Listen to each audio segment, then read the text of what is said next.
شي سنوات هادي كانوا ثلاثة ديال صحاب من الثانوية سميتهم بيك وماتيو وتايلور. قرروا يستكشفوا واحد النفق ديال الواد اللي كاين في الحومة ديالهم. كانت الشتا والبرد كان قاصح بزاف. النفق كاين قرب شي بنايات ديال شي مكاتب، ولكن هاد البنايات كيبقاو خاويين ومظلمين في الليل. الدراري كانوا شافوا النفق قبل، ولكن عمرهم ما دخلوا ليه، ديما كيبان كيخلع. وكانوا كيعاودوا عليه النكات، ولكن في داخلهم كان عندهم فضول باش يعرفوا شنو فيه. في داك الليل قرروا اخيرا يدخلوا ليه. خداو معاهم الزلاجات ديالهم والمعدات باش الا سولهم شي واحد يقولوا ليه غير كنلعبوا في الثلج، حيت عارفين باللي ما خصهمش يكونوا تما، ولكن كانوا باغيين يديروا شي حاجه اللي فيها المغامره. منين وصلوا الباركينغ وقفات عليهم طوموبيل ديال البوليس. نزل واحد البوليسي وسولهم على شنو كديروا تما. باين شي واحد شافهم في الكاميرا. تايلور جاوب بسرعه وقال ليه غير جايين نتزلجوا هنايا. البوليسي بقى كيشوف فيهم ومن بعد قال لهم سيروا في حالكم، حيدوا من هنا. مشاو ولكن غير مؤقت. شي نص ساعه من بعد رجعوا، ولكن هاد المره خباو الطوموبيل في واحد البلاصه مورا دوك البنايات باش حتى شي واحد ما يشوفهم. الجو كان بارد بزاف لدرجه كيشوفوا النفس ديالهم في الهواء. وقفوا قدام النفق. كان نفق دائري وكبير وكان مظلم بزاف. شعلوا الفوانيس ديالهم ودخلوا.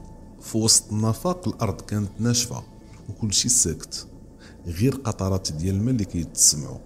الحيوط كلها كانت فيها رسومات ديال الجرافيتي، بزاف منها كان قديم، ولكن واحد الكتابه شدت الانتباه ديالهم.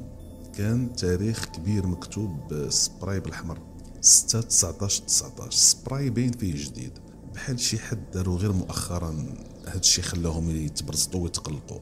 الضوء ديال الفوانيس ما كانش قوي بزاف، ما كيبينش بعيد، ولكن بقاو كيحاولوا يبانوا انهم شجعان. في الحقيقه كانوا خايفين. كل ما مشاو بعيد البرد كيزيد، حتى في النفق البرد واصل لهم. وكانوا مازال كيشوفوا النفس ديالهم في الهواء. الحيوط ولا فيهم الثلج وكاينين بحال شي قوالب كبار ديال الثلج نازلين من السقف وكيبانوا ماضيين. شويه سمعوا صوت قوي جا من بعيد في النفق. الصوت بحال شي حاجه ثقيله طاحت على الحجر. ما كان حتى شي واحد منهم. الصوت جا من الداخل، من بلاصه ما كتبانش. خافوا، بداو كيجريو كيطيحوا كيضربوا في بعضياتهم غير باش يخرجوا. منين خرجوا كانوا كيقفقفوا وكيتنفسوا بصعوبه. هنا فين بيك لاحظ ان التليفون ديالو طاح وقال لهم خصو يرجع باش يجيبو. تايلور وماتيو قالوا ليه نسى التليفون، ولكن هو ما سمعش. شد الفانوس ديالو ورجع في اتجاه ديال النفق. صحابو تبعوه واخا ما كانوش باغين. هاد المره النفق حسوا به مختلف بزاف. الضوء بدا كيبان ضعيف من الاول، والجو كان كيخلع. حسوا بحال شي حاجه كتشوفهم. في واحد اللحظه بيك لقى التليفون ديالو وزادوا داخلين كيشوفوا شنو كاين. وهنا سمعوا شي صوت. حجره شنو طاحت هنا؟ وشويه سمعوا غوته قويه خارجه من الداخل ديال النفق. الصوت كان كيتردد في الحيوط وكيبان كيقرب. مبقاوش كيتسناو ودوروا وجههم وبداو كيجريو. ركبوا في الطوموبيل وهربوا بلا ما يهضروا مع بعضهم. في طريق الرجوع كل شيء كان ساكت، ووصلوا لديورهم وبغاو ينساو كل شيء. ولكن في ديك الليله الجرس ديال دار بيك صونا 2 ديال المرات. وفي الليل في وقت غريب باه مشى يفتح الباب، ما كان حتى شي واحد. دابا السؤال، واش شي حد تبعهم الدار ولا غير شي واحد لعبها دق وهرب في الوقت الغلط؟ ما كاين حتى شي جواب لحد الان مؤكد. ولكن اللي اكيد ان ديك الليله خلاتهم يبقاو بلا نعاس، وكلهم سمعوا داك الشيء وصوروه بالفيديو. وربما لقاو شي حاجه اللي ما كانش خصهم يلقاوها اصلا. باقي حتى شي واحد ما عارف لحد الساعه. قولوا لي نتوما في لي كومونتير شنو نكونوا لقاو.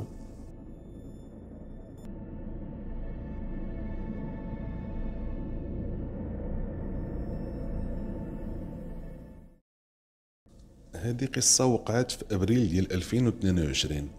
واحد الراجل سميتو ريان خدا خدمة في واحد الورش بعيد على دارهم، وكانت فيه اقامة ديال 3 شهور. الخلاص كان مزيان، وهو ما كانش في واحد الوضعية اللي مزيانة ماديا.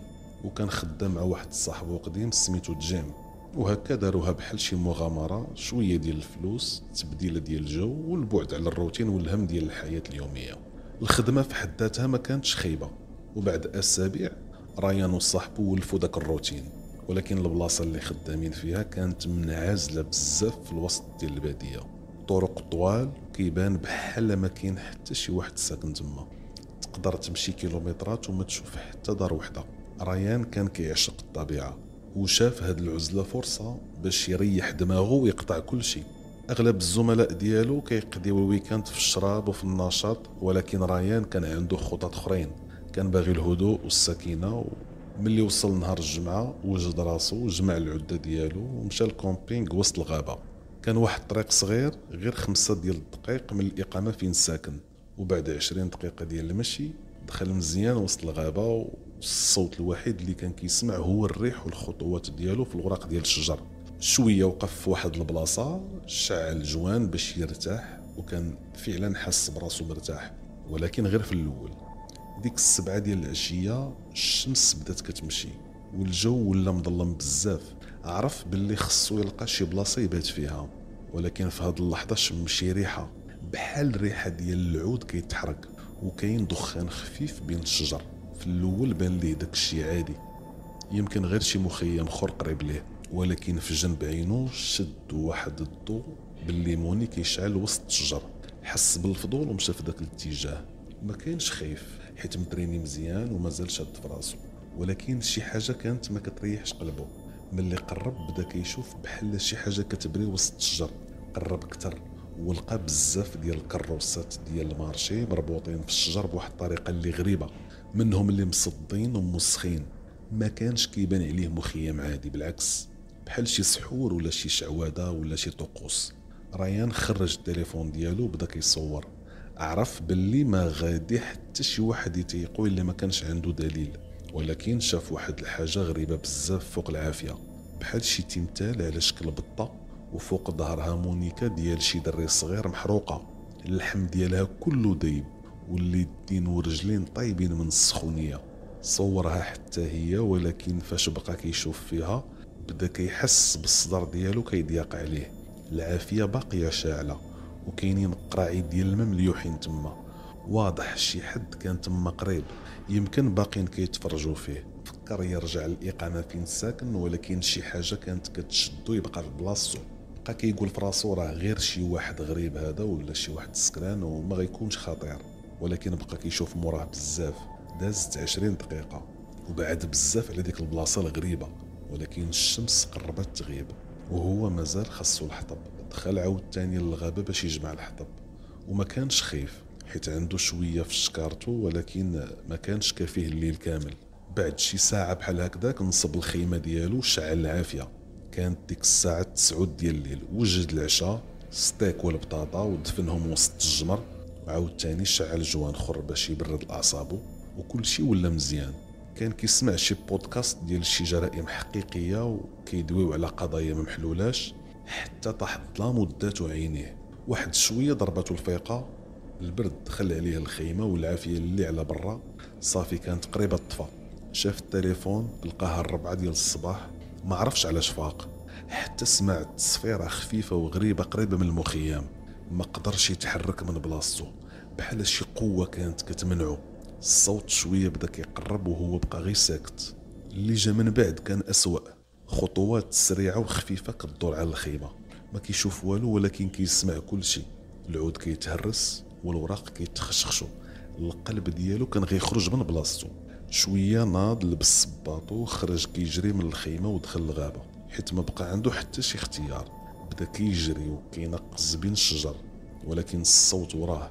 خطوات كتيره وماشي متزامنين، بحال شي 2 ولا 3 كيتبعوه.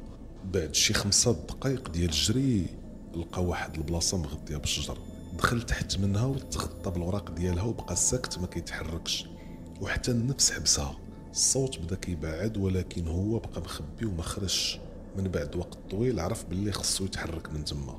بدا كيزحف وسط الغابه والشوك كيتخشى ليه في يديه وفي رجليه، ولكن بقى صابر حيت خصو يخرج من ديك البلاصه باي طريقه.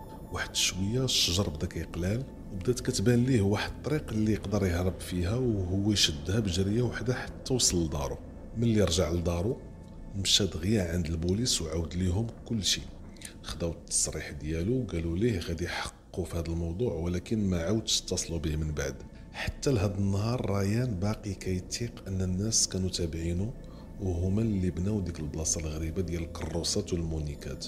شنو كانوا كيديروا تما وشنو بغاو حتى هو ما عارفش، ولكن بالنسبه ليه ماشي غير لحظه خايبه وصافي، كانت كتشبه لشي طقوس غريبه، شي حاجه بحال شي طائفه سريه، المهم شي حاجه اللي شيطانيه.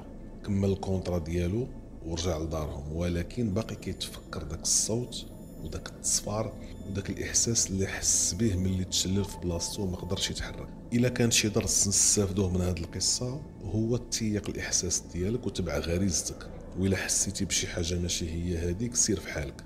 ريان كان قريب ما يديرهاش، وعارف انه الا بقى تما ممكن ما يكونش حي باش يحكي هذه القصه.